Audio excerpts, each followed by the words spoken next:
అత్తయ్య. అమ్మా నాన్నగారేరి? నా వల్ల కాదురా బాబు, ఆయనతో నేను పడలేను. శ్రీశైలం వెళ్ళామా, అక్కడి నుంచి రామేశ్వరం కన్యాకుమారి రోలర్ మీద వెళ్ళాలని మొండికేశారు. ఆయన సత్రంలో నిద్రపోతూ ఉంటే ఆయనతో చెప్పా పెట్టకుండా పారిపోయేసాను. మావయ్య గారు కంగారు పడతారేమో అత్తయ్య. ఏం పర్వాలేదమ్మా, రోలర్ చక్రం మీద ఇంటికి వెళ్తున్నానని రాసి దొంగల బండి ఎక్కువచ్చేసాను. వదిలి గారు ఇదేనా రావడం? అవునదినా, మీరెప్పుడొచ్చారు? 15 రోజులైంది. 15 రోజులైందా? అది నేనే రమ్మన్నాను అత్తయ్య. ఓహో, ఒంటరిగా ఉండలేక జతకు రమ్మనింటావు. ఫోన్లే, నేనొచ్చేసాగా. నమస్కారం అమ్మా. మీరు వచ్చారా? ఒళ్ళంతా కంపరంగా ఉంది, స్నానం చేసి వస్తానమ్మా. అమ్మా ఎదటి వాళ్ళు ఏమనుకుంటారా లేకుండా ఏమిటా మాటలు? ఏం మాట్లాడాలో ఏం మాట్లాడకూడదో నాకన్నీ తెలుసు. ఒకరి కొంప మీద ఒకరు పడి తింటే ఎంతటి వాళ్ళైనా రోడ్డును పడాలి. చాలే, నువ్వేం మాట్లాడుకో, వాళ్ళు ఇక్కడే ఉంటారు అంతే. ఎలా ఉంటారో నేను చూస్తాను.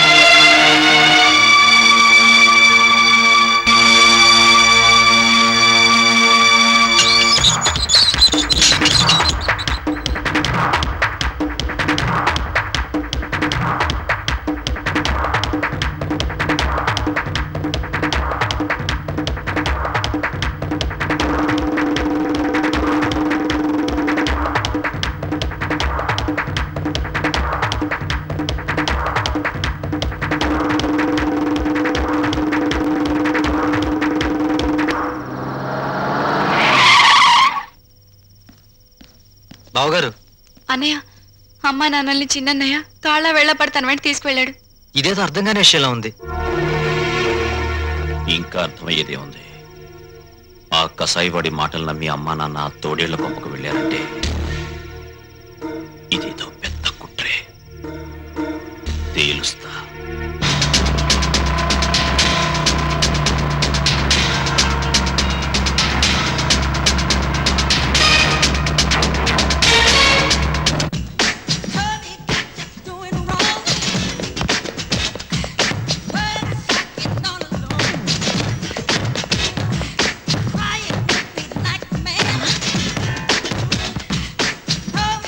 నాన్నా, నాన్నా! ఏమిటా కేకలు? ఎవరు కావాలి? మా అమ్మ నాన్న ఎక్కడ? అక్కడ.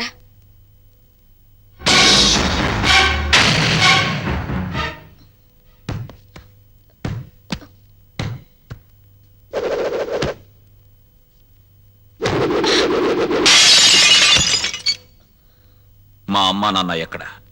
తెలీదు. రవి ఎక్కడ? తెలీదు. నీతో ఎలా చెప్పించాలో నాకు తెలుసు.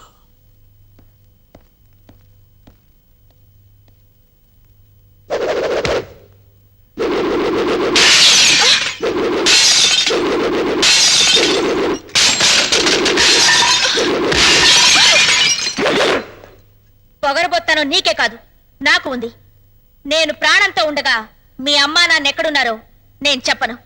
నువ్వింకా ఇలాగే ఏమైనా స్మాష్ చేశావో నేను నీ చెల్లెల్ని. నీ కళ్ళ ముందే నేను నగ్నంగా తయారవుతాను. ఓహో, నువ్వు ఈ దారిలో వచ్చావన్నమాట. దీనికి తగ్గ ఆయుధం నా దగ్గరుంది. చందనా, ఎస్.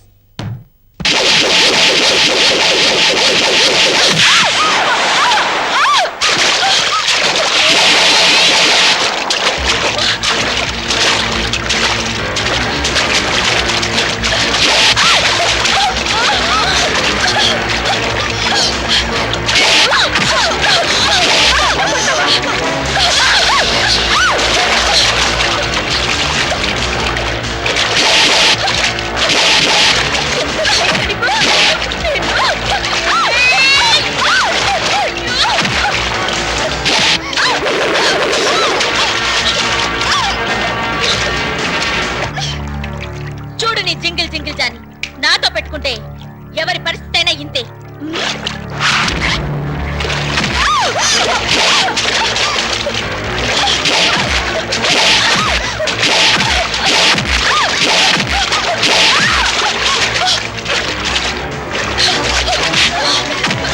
చెప్పు, చెప్పవే, చెప్పు. మా నాన్న కిడ్నీ ట్రబుల్. వాళ్ళ అమ్మ నన్ను కిడ్నీ ఇచ్చేందుకు హాస్పిటల్లో ఉంచు. ఏ హాస్పిటల్? రంగా. అమ్మా, నువ్వు ఇక్కడున్నావా? నాన్నగారేది? లోపలున్నారు. ఏం ఒంట్లో బాలేదా? అదేం కాదురా, ఆ, పాపారావుకు 2 కిడ్నీలు పోయాయట. ఎవరైనా కిడ్నీ ఇవ్వకపోతే బతకడు. అందుకే మీ నాన్నగారు కిడ్నీ ఇస్తున్నారు. ఛ! ఏమ్మా, ఆ పాపారావు ఎంత దుర్మార్గుడో మీకు తెలుసు కదమ్మా. అలాంటి వాడికి కిడ్నీ ఇవ్వడం ఏంటమ్మా? నాన్నగారు బాగా ఆలోచించారా? బాగా ఆలోచించావురా. అంటే నీ ఆమోదముద్ర కూడా పడిపోయిందన్నమాట. అవునులే, భర్త అడుగుజాడల్లో నడిచే గుణవంతురాలైన గొప్ప ఇల్లాలేవి కదా. ఆయన చేసే త్యాగాలకు సంతోషంగా తలూపి భర్తకు రాబోయే కీర్తికి పొంగిపోయి బయట కూర్చున్నావు. బాబు, మీ నాన్నగారిని సరిగ్గా నువ్వు అర్థం చేసుకోవడం లేదురా. నిజమేనమ్మా, నిజమే. అర్థం చేసుకోకే ఒకసారి చీపోరా అంటే బయటికి వెళ్ళిపోయాను. ఇప్పుడేమైనా అర్థం అవుతారేమో ఒకసారి ప్రయత్నిస్తాను. ఎక్కడా మహానుభావుడు? నువ్వెంతో గొప్పవాడిగా భావించి ఆయన దర్శన భాగ్యం చేసుకుని వస్తాను.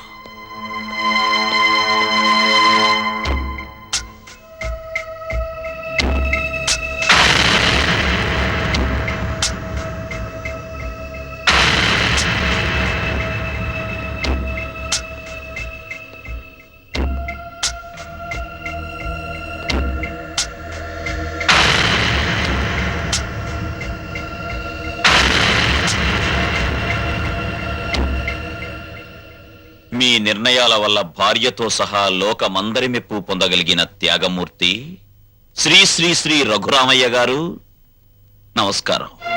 శత్రువుకి తన కవచకుండలాల్ని దానం చేసి తన ప్రాణాన్నే పణంగా పెట్టిన కర్ణుడు మీకు బంధువా? పక్షి ప్రాణం కోసం తన రక్త మాంసాల్ని కోసిచ్చిన శిబి చక్రవర్తి మీకు ఆదర్శప్రాయుడా? ఆహాహాహాహా! ఎంత మంచిని ప్రోత్సహిస్తున్నారు సార్.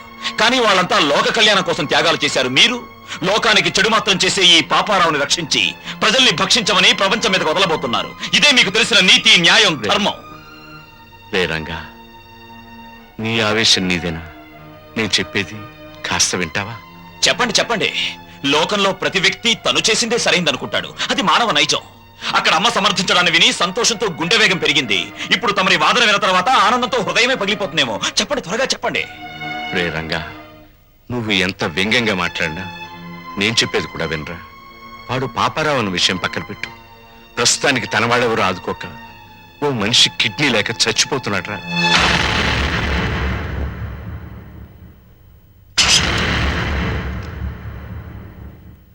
వీడు చాలా దుర్మార్గుడైన మనిషి నాన్న. నిన్ను కష్టాలు పాలు చేయడమే వీడి జీవిత ధ్యేయం. రంగా, ఏం చెబుతున్నావురా?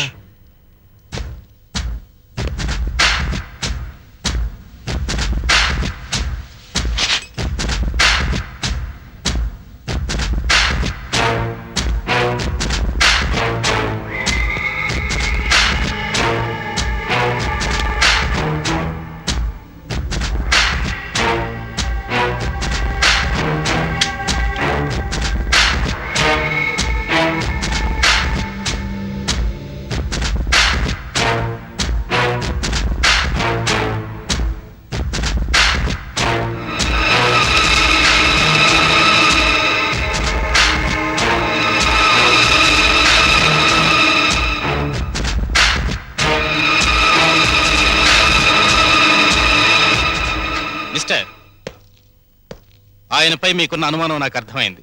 1 మినిట్.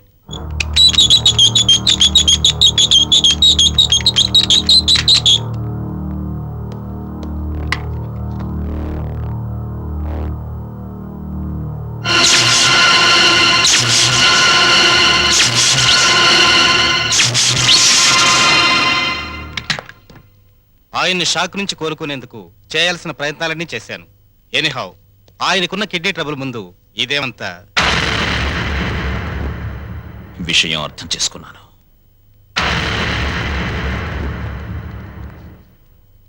నాన్న, పాపారావు దీనాతి దీనమైన స్థితిలో ఉన్నాడు గనక మానవతా దృష్టితో అతనికి కిడ్నీ ఇవ్వడానికి సిద్ధమయ్యావని అర్థమైంది. ఆ అవకాశం నాకివ్వు. పాపారావుకి కిడ్నీ నేనిస్తాను. రంగా, నన్ను రక్షించడానికి ప్రయత్నిస్తున్నావు కదూ? అలా ఎందుకు అనుకోవాలి నాన్న? నీకన్నా నాలో వయస్సుంది. బ్రతకడానికి 2 కిడ్నీలు అక్కర్లేదు, అర కిడ్నీ చాలు అన్న ఆవేశం ఉంది. వీటన్నిటికీ మించి నీ పెంపకంలో నేర్చుకున్న నీతి, నిజాయితీ, కృతజ్ఞత, బాధ్యత నాలో ఉన్నాయి. ముఖ్యంగా నన్ను వంచిన వాడితో డీల్ చేసే అవకాశం వస్తుంది. అయితే పగ తీర్చుకునే ఆలోచనతో ఈ దానానికి సిద్ధపడుతున్నావు అన్నమాట. చచ్చ, కౌరవులు పాండవులు అన్నదమ్ములు, వాళ్ళ మధ్య యుద్ధం వచ్చేసరికి న్యాయ మార్గాన ఉన్న పాండవులు సైతం తమ తాత భీష్ముణ్ణి ఎలా చంపాలో, తమ గురువు ద్రోణుణ్ణి ఎలా జయించాలని ఆలోచించారు. నిజానికి ఇప్పుడు నా పరిస్థితి అంతే. ఆ యుద్ధంలో కత్తులు, కటార్లు, మంది, మార్బలం, కుట్ర, కుతంత్రాలు ఎన్నో ఉన్నాయి. కానీ ఈ యుద్ధంలో నెత్తురుండదు, చంపటాలుండవు. హృదయాలుంటాయి, నీతి నియమాలుంటాయి, బాంధవ్యాలుంటాయి. ఇవేమిటో తెలియని ఆ తండ్రికి కను విప్ప, కన్ను మూత అని తేల్చాల్సి ఉంటుంది. తేల్చేస్తాను.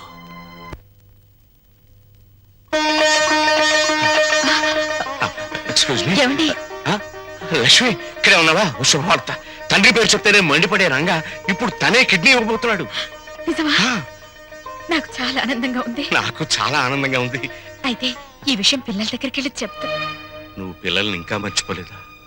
అదేమిటండి, రంగా తన తండ్రికి కిడ్నీ దానం చేస్తాడని ఏనాడన్నా ఊహించామా? అలాగే మన పిల్లల్లోనూ మార్పు రావచ్చుగా. అలాగే, నీ కోరిక ఎందుకు కాదనాలి?